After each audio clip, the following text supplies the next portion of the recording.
আসসালামু আলাইকুম ওরহমতুল্লাহি ওবারাকাতুহ। তো আজ আমি কথা বলবো সি প্লাস প্লাসের বেসিক স্ট্রাকচার নিয়ে। তো আমি অলরেডি এখানে একটি কোড ব্লক সফটওয়্যার রাখছি, তো এটাকে ডাবল ক্লিক করে অন করতেছি।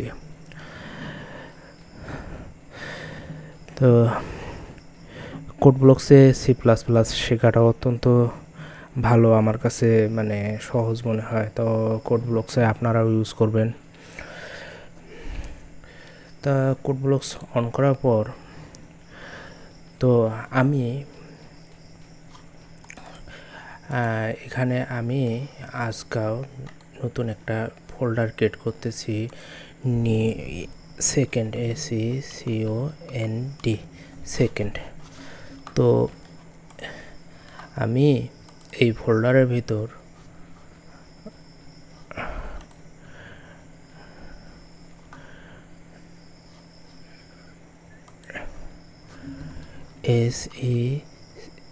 SECOND সেকেন্ড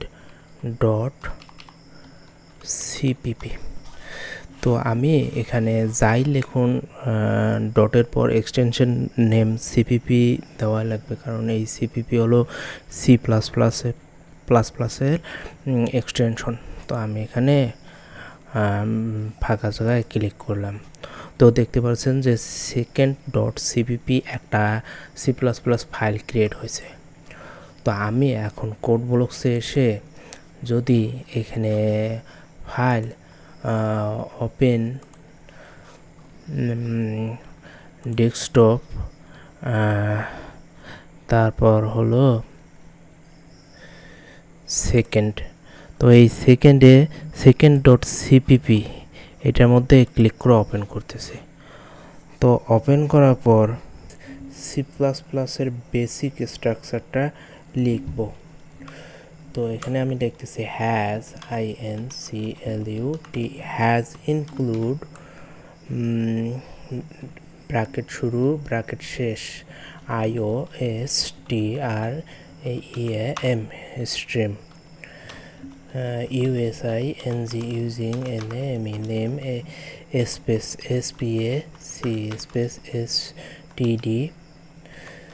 তো এখানে আমি INT integer main MAIN main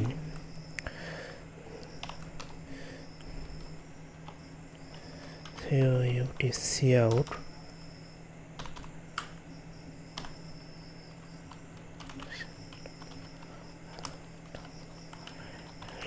তো হ্যালো ওয়ার্ল্ড, আমি এই লেখাটা পুরো লিখলাম যে has include IOSTRAM using name space STD integer main COUT hello world. এটা কিন্তু হলো সি প্লাস প্লাসের বেসিক স্ট্রাকচার। তো মানে এটা মাথায় রাখতেই হবে যে সি প্লাস প্লাসের একটা বেসিক স্ট্রাকচার কী।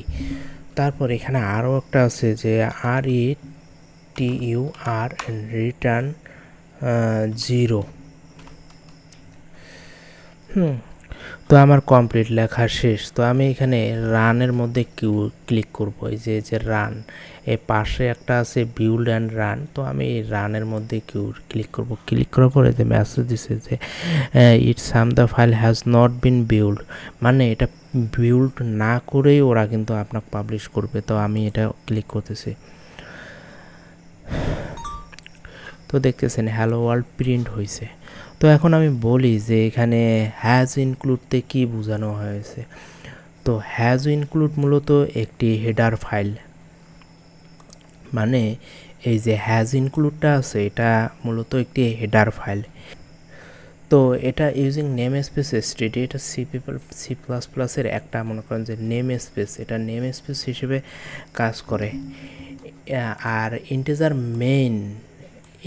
মেইন এটা মূলত একটা প্রোগ্রাম যখন মেইন ফাংশন শুরু হয় তখন মেইন ফাংশন দ্বারা C plus plus program run করে। তো আসলে মূলত হলো এই মেইন ফাংশন থেকে প্রোগ্রাম রান হয়। আর এই সি আউট যেটা আছে, সি আউটটা হলো আমরা অনেকে জানি যে সি আউট প্রত্যেকটা প্রোগ্রামিং ল্যাঙ্গুয়েজের হলো একটা করে মানে আউটপুট থাকে। যেমন জাভা স্ক্রিপ্টে window dot alert, console dot log, document dot write, inner HTML, তারপর হলো আর এই মানে আবার মনে করেন যে পিএইচপিতে মনে করেন যে ইকো, এমন সি প্লাস প্লাসেও সি আউটটা হলো, এটা হলো সি প্লাস প্লাসের মানে আউটপুট দেখানোর জন্য এই যে সেই সি আউট। তো এতটুকু মনে রাখলে হবে যে সি আউট দ্বারা আউটপুট করা হয় আর মেইন ফাংশন দ্বারা সি প্লাস প্লাস রান করে। তো আজকে এতটুকুই। আসসালামু আলাইকুম ওয়া রাহমাতুল্লাহি ওয়া বারাকাতুহু।